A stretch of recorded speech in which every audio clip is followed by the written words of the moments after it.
Gem International is a new diamond explorer in the richest diamond producing country in Africa, located next to the fourth largest producing diamond mine in the world. International Spotlight is on an 1109 carat diamond recently discovered in Africa by a fellow Canadian junior with a proven operator and finance team. Gem International trades on the TSX Venture Exchange, symbol GI. Visit us at gemdiamondmining.com.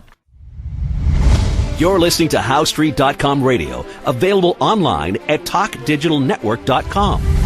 Welcome to HowStreet.com radio, the online source for market opinions. Here is Jim Goddard. My guest is Eric Hadik, president of InsideTrack.com.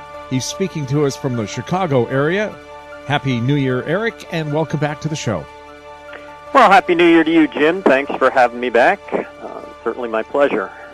Gold is on a mini rally right now. Do you expect that to continue? Well, I'm looking at gold from the longer-term standpoint, in which I did think that late 2016 was the ideal time for a secondary low. I know we discussed this even back in late 2015 when I was expounding on my 2 to 3 year outlook. The general roadmap was to see an initial surge into the middle part of 2016.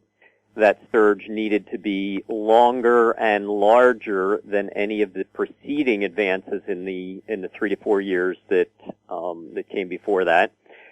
And if that unfolded, that would probably be the first wave, the first rally in a larger multi-year advance, and would probably give way to a drop into the end of 2016.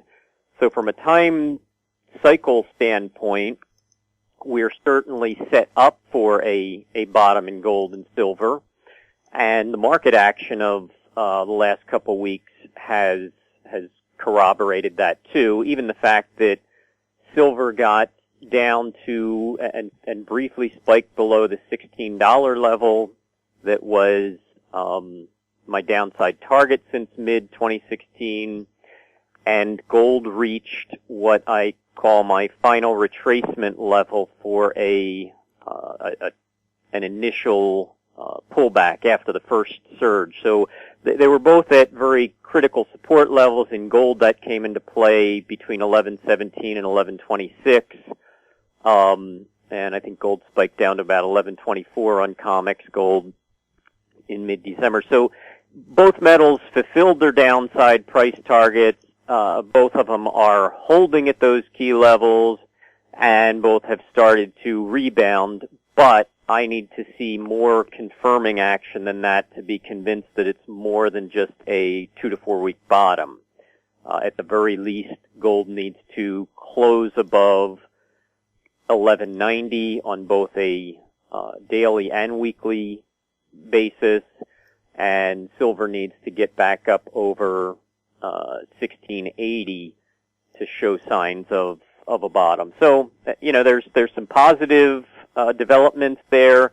Could be the first step in a 1,000-mile journey, but I need to see the second and third steps to be convinced that journey's underway. How long do you think it'll be before those steps show up? I would look for very basic or preliminary confirmation within the coming weeks. It also helps that the dollar has fulfilled 3 to 6 month upside price and timing targets. So I'm expecting a 1 or 2 month consolidation period in the dollar, even though I think that it will ultimately spike to new highs probably out in April. But that doesn't stop gold and silver from mounting a new advance, and I am looking at the next 2 to 3 weeks as being pivotal where that's concerned, and potentially giving those early warning signs that I'm watching or that I'm monitoring.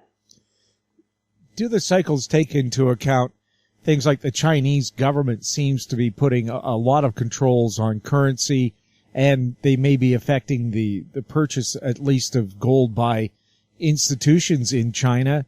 Is that a factor we have to look at? Well, when I'm discussing these longer-term cycles and even the intermediate cycles, yes, I would contend that they take all of that into consideration, even though they may not know specifically what that factor is going to be this time around. But every time you have the ebb and flow of these cycles, you have different unexpected fundamentals that come into play, and each time people will say things like, well, they couldn't have anticipated this. Well, in one respect, you're right. Specifically, they didn't anticipate that, but they anticipated the turning point, and then that fundamental arose and corroborated it, and here we go into a new trend. And so I've seen that happen so many times that I have a pretty high confidence level in the cycles that I'm utilizing. But like I said, those specifics, they're not going to tell you the specific fundamental factor ahead of time. I view fundamentals as more confirming in nature and even somewhat lagging, that usually the primary fundamental that's going to drive a trend usually doesn't become apparent or revealed to the masses until a trend is anywhere between a quarter and a third underway. So the bottom has already taken hold, a market has started to move higher, and that's reflecting what those in the know already know and are already acting in the markets. And, there's some new unseen demand for some reason showing up, and that shows up in the price charts.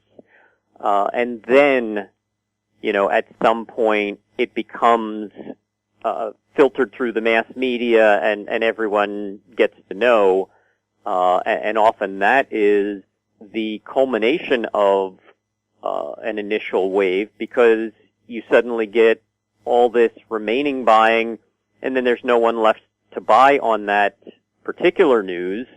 And so the market consolidates and waits for some new developments to start to percolate under the surface, behind the scenes, and you get the same thing on the next advance, where the charts and the cycles reveal it ahead of time, and then it becomes known partway into that trend. I often compare it to, what a doctor or a surgeon is seeing on those little lines and blips on different medical tests, whether it's an EKG or something similar. Well, you could argue that, all he's looking at is lines on a chart. It's what those lines reveal, and often they give early warning signs before a heart attack, before some other more serious trend occurs in a patient. And it's very similar in the markets, that those price charts and those cycles are revealing things happening beneath the surface before everyone recognizes them. We've all heard it. It's a big mistake if you're at a party and somebody says, I have this hot stock, it's gone up 25%. Well, by the time you buy it, it's probably already peaked and might be even on its way down. Yeah, and it is amazing to me how many people still get seduced by that or deceived by that. But I guess that's what makes the markets, that there's always the newbies coming in that, if they were able to critically think and they were able to step back with even an ounce of objectivity and say, now wait a minute, if I know this, and the only reason I know it, or it was such a simplistic way I found out, was by this guy sharing it with me, how did he find out, and how did that person find out? And if you really applied just a little bit of critical thinking, you'd start to say, well, gee, if thousands or millions know, and if they've already bought in a market, can a market keep going up on no more new buyers? But I think a lot of investors don't even understand that simplistic principle in the market, that you need new buyers to push a market higher, and when all the buyers are in, even if there's good news and good earnings to come for the next 6 months in a company, if the stock price has already anticipated all of that, it doesn't go up any higher.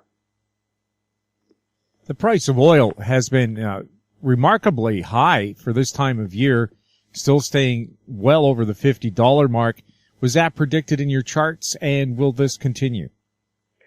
I think that we've got, I'm particularly watching cycles and indicators in heating oil, not just because of the time of year, but there were trend indicators in early November that could not turn down when they were given the opportunity to turn down in heating oil.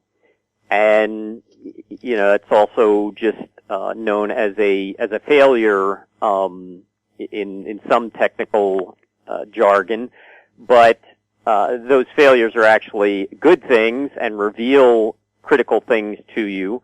So heating oil had sold off. It had hit some key levels where if it closed below them, it would show a breakdown, and if it held them, it was a failure to trigger any additional downside. And when heating oil held those levels and started to consolidate near the lows, it began to swing the 3 to 4 month outlook and trend back into a very positive structure. And ever since late November, my outlook for heating oil and natural gas has been for an overall advance into late February, that's when the next 3 to 6 month cycle high is anticipated. In between then and currently, and even going back to late November, there is certainly the likelihood of some important swings within the market, and even crude oil is showing that we could be setting a 1 to 2 month top, and crude could see a more significant pullback here in January. But I think the overall trend of the energy markets is going to be skewed to the upside into mid to late February. Beyond that, I really need to see what heating oil and, more importantly, what crude does in the first few weeks of 2017 to be able to hone my outlook more specifically. So I do think we're certainly in a 3 to 6 month uptrend, and that it is probably going to have another leg up, maybe between mid-January and mid-February. But beyond that, I'm just starting to describe my outlook for the next 6 to 12 months. We'll have more with Eric Hadik right after the break. I'm Larry Ray, President and CEO of American Manganese, Inc., listed on the TSX Venture, ticker symbol AMY, A-M-Y, with proprietary patents in the U.S., China, and South Africa. Our focus is on recycling lithium-ion batteries for electric vehicles. China recently legislated the responsibility for recycling onto their electric vehicle manufacturers and importers. For more information, please visit AmericanManganeseInc.com or phone me, Larry Ray, at 778-574-4444. Welcome back. We're speaking with Eric Hadik. Staying on the topic of oil, you said there's some interesting cycles that concern the Middle East. Yes, and these have been a topic of discussion of mine really throughout the last 2 decades.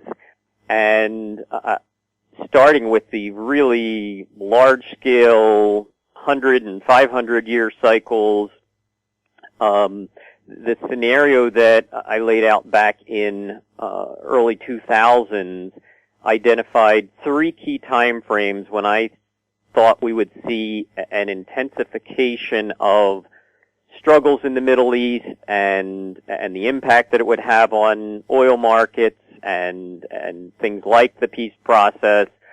And those 3 time frames were 2007, 2008 was the first time frame. 2010, 2011 was the second, and 2017, 2018 was the third, and really the most synergistic. And in both of those first 2, we saw some serious intensification of events in the Middle East, particularly the Arab Spring in 2010, 2011. then things kind of plateaued. And now as we're heading into 2017, 2018, I'm looking for another more serious intensification. And this dates back to everything from wars and events. All of them pinpoint the Middle East. Many of them focus on Israel, and a decent percentage of them get even more specific and are related to Jerusalem. And so it's interesting to me that right as we're heading into this 2-year time frame, when I think we're going to see a real uptick in those type of events, you get the UN resolution passed at the end of December, where for the first time in 30, 40 years or more, the U.S.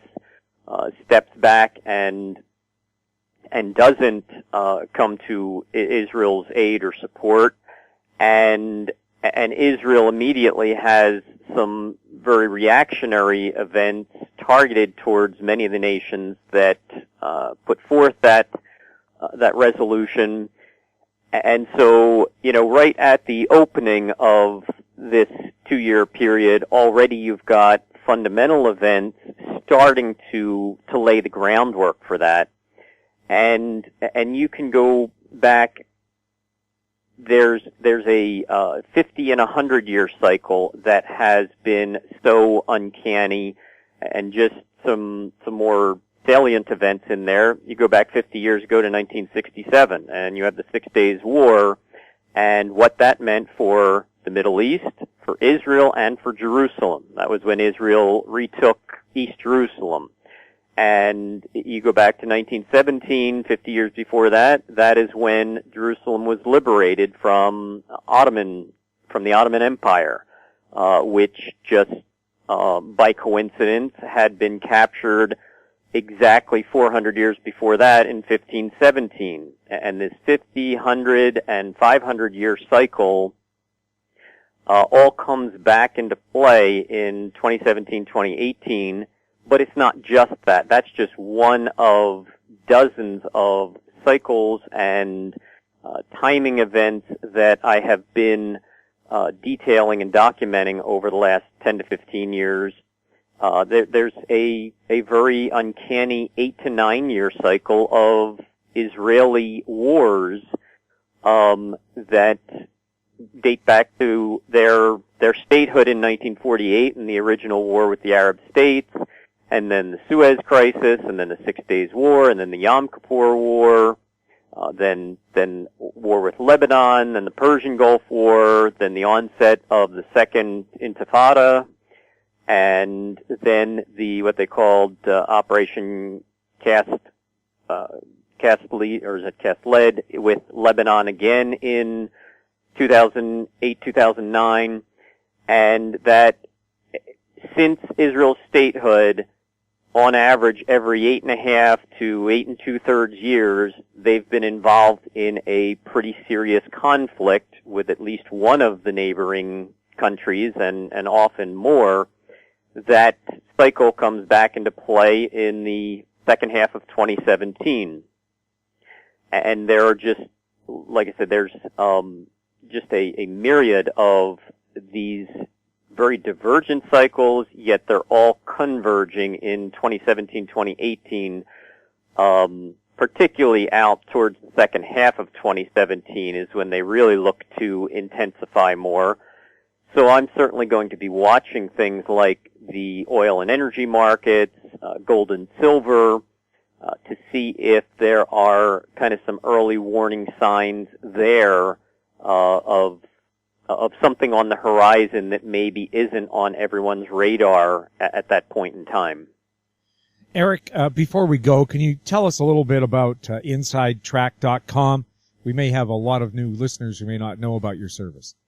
Yeah, well, our flagship website, which you just mentioned, Inside Track, spelled with the extra I in the middle, so it's InsideTrack.com, really gives the best overview of all the services we provide, and it's cyclically based, but there's a wealth of technical and even some fundamental indicators that filter the cycles.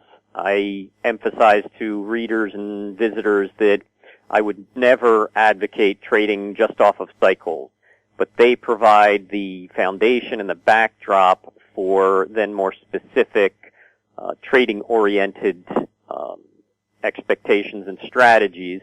And so our website details a lot of those indicators that we use and has a wealth of archived reports or excerpts of reports for first-time visitors to view.